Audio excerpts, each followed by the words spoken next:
All day today on France 24, we're going to be focusing on the worsening situation in Haiti. Gangs have taken over much of that country since the president, Jovenel Moïse, was assassinated almost 3 years ago. That's led to violence and destruction in the besieged capital of Port-au-Prince. On Friday, 3 missionaries, including 2 Americans, were killed by gangs. Well, that comes as the arrival of a peacekeeping police force from Kenya has been postponed again. It's now set to arrive in Haiti in about 3 weeks' time. More than 160,000 Haitians fleeing the violence, though, have been internally displaced in the capital alone. France 24's Catherine Norris-Trent and Romeo Longwa report. This is, or was, the communications ministry in Haiti.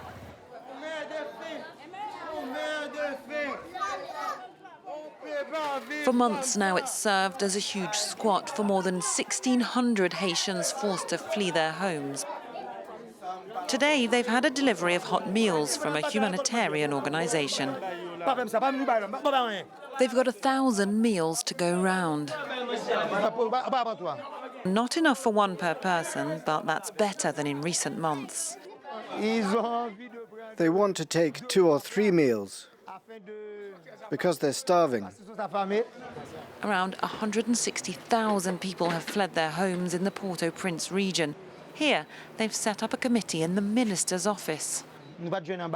We had no problems getting in. The doors were wide open. The space was free. Entire families are packed into the already pillaged compound.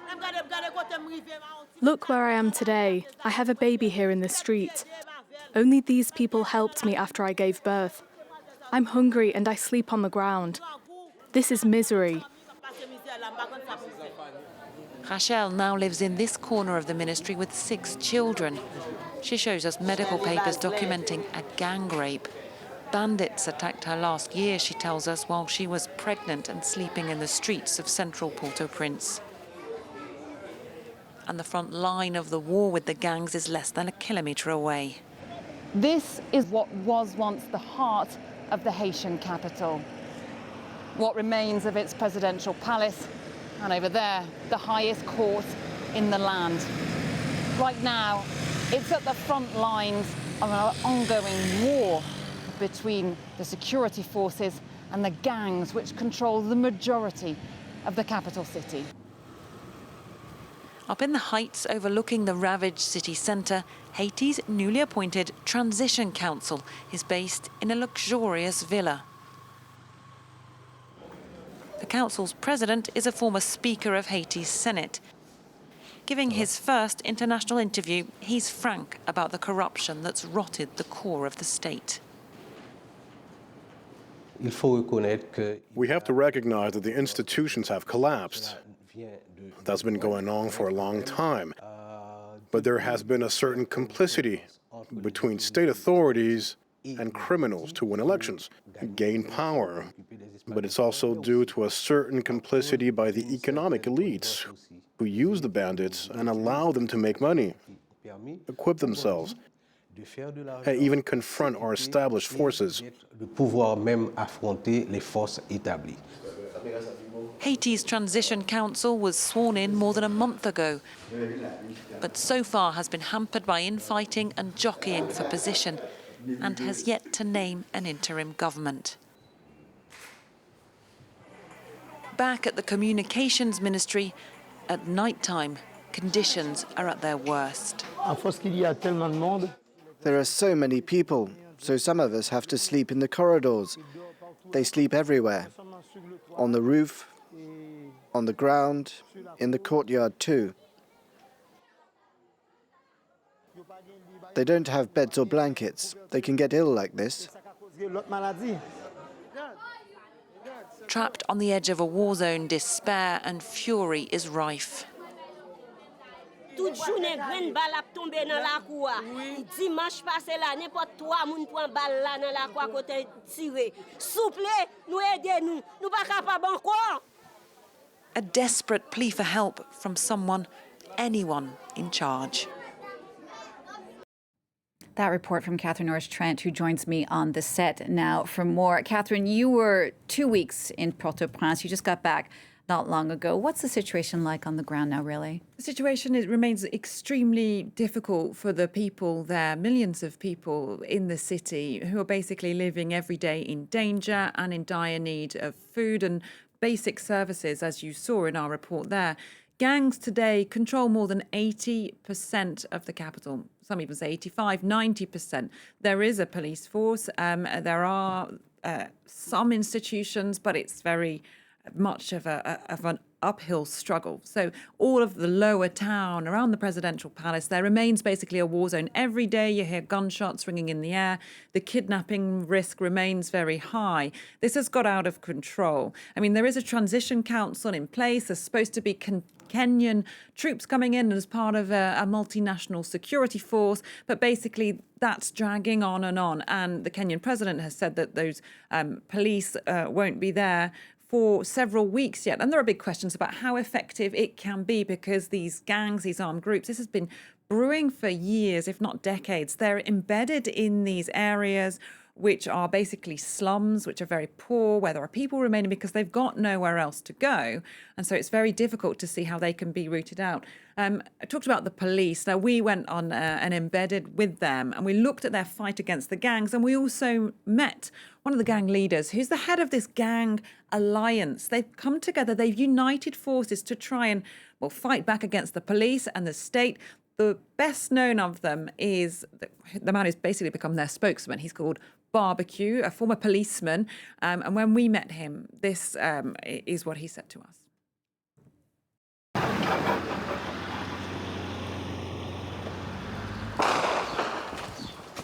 Opposite them, gangs who thrived off kidnappings, extortion and smuggling. They used to battle for territory, but in recent months they've united forces to take on the police and the state. The spokesman of the Gangs Alliance is this former police officer accused of involvement in massacres.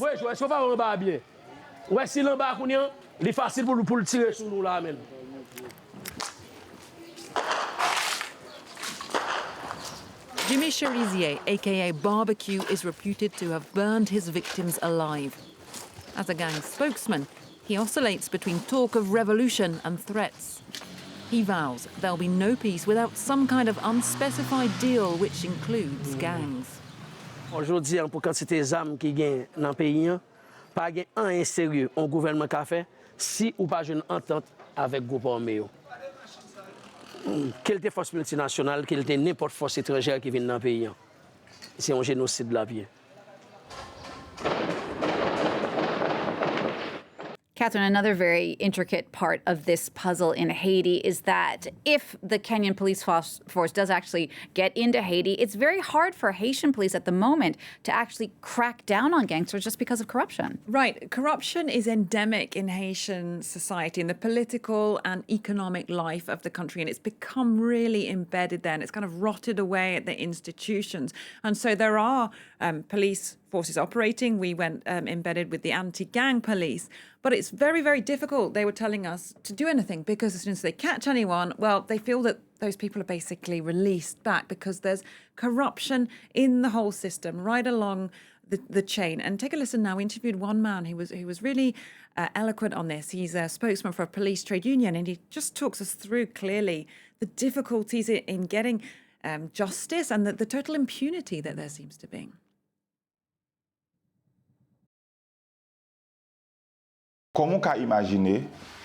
How is it possible that during raids and operations, police arrest some of the gang members, and then a year later, 6 months later, those bandits have all been released? There are too many corrupt judges in this system, making police work ineffective. Because every time the police hand people over to the courts, there are some judges who take the gang's money and release them.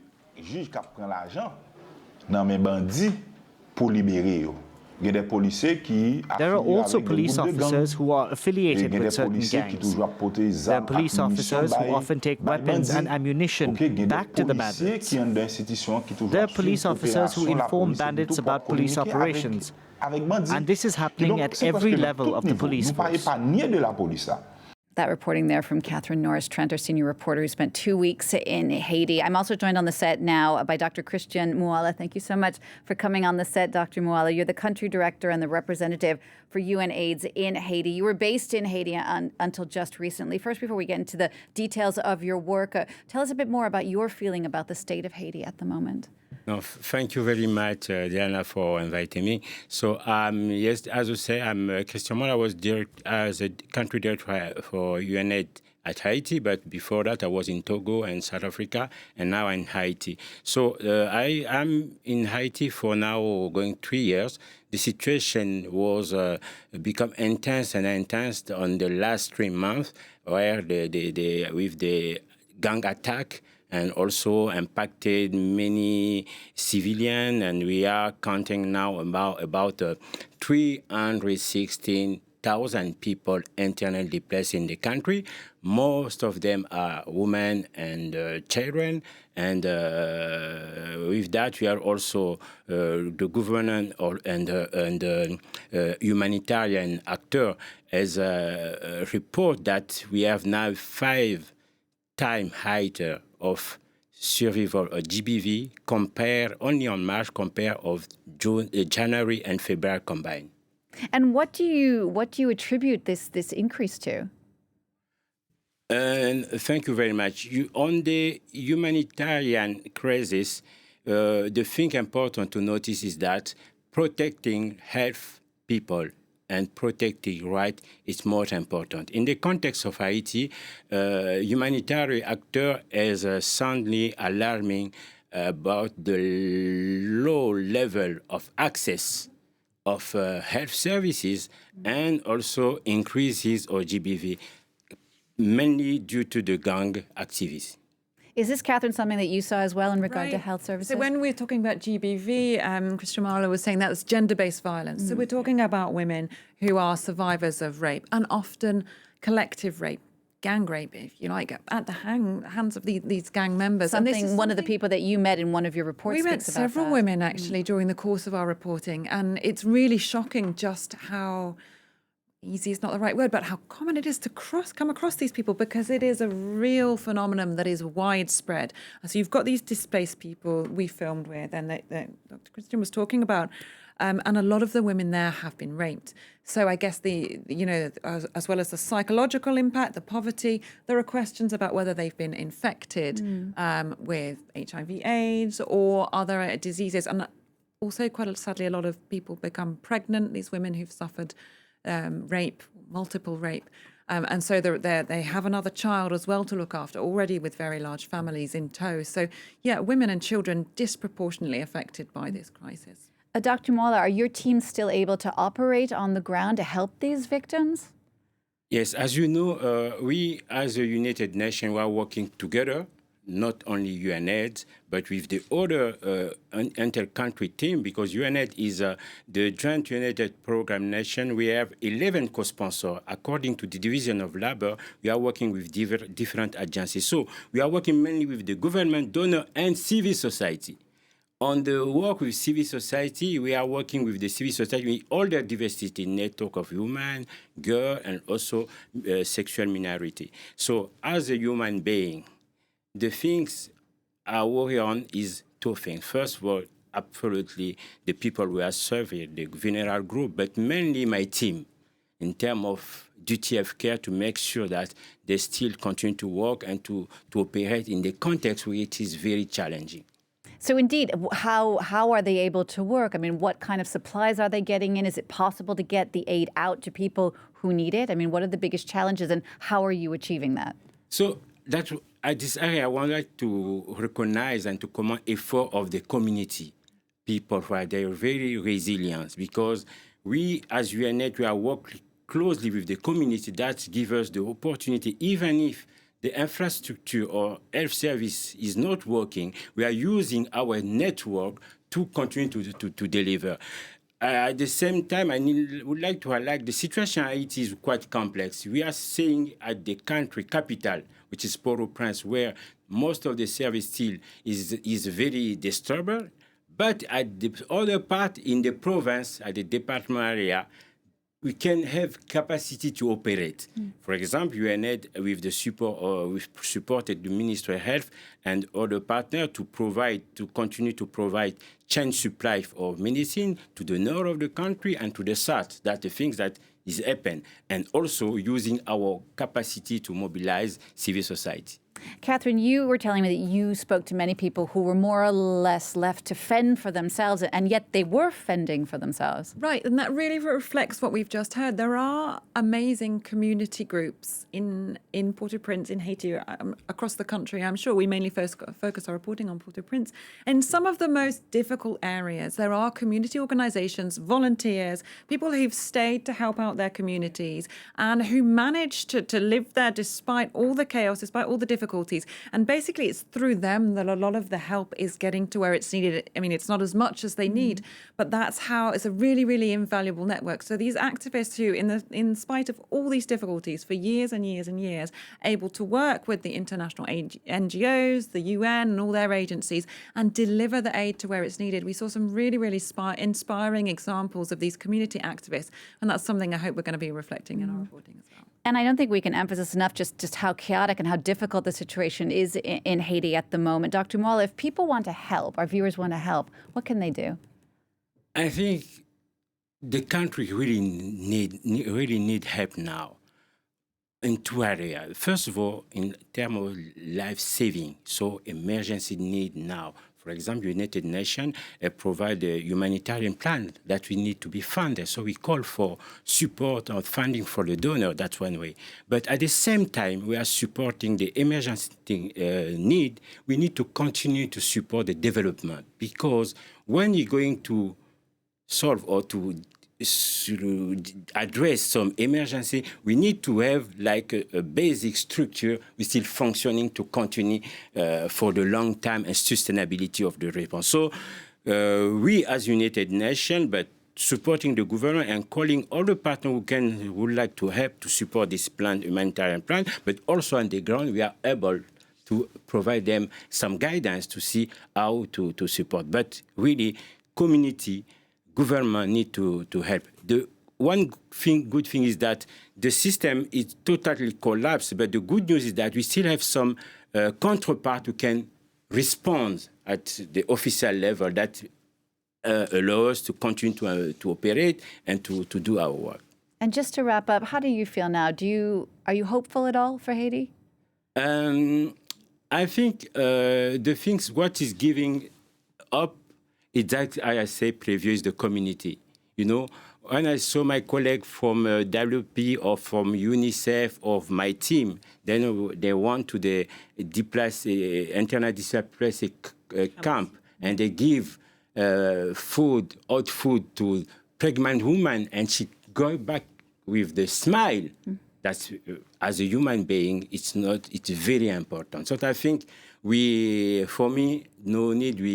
I have a team there, so I will go back. I was there, but just for a few days, I'm on my way to go back in Haiti. All right, Dr. Christian Mwala, thank you so much for coming in and talking to us about your work. Catherine, thanks so much for all of your reporting here at France 24, and thanks to you for watching. Do stay with us. I'll be back at the top of the hour with more news.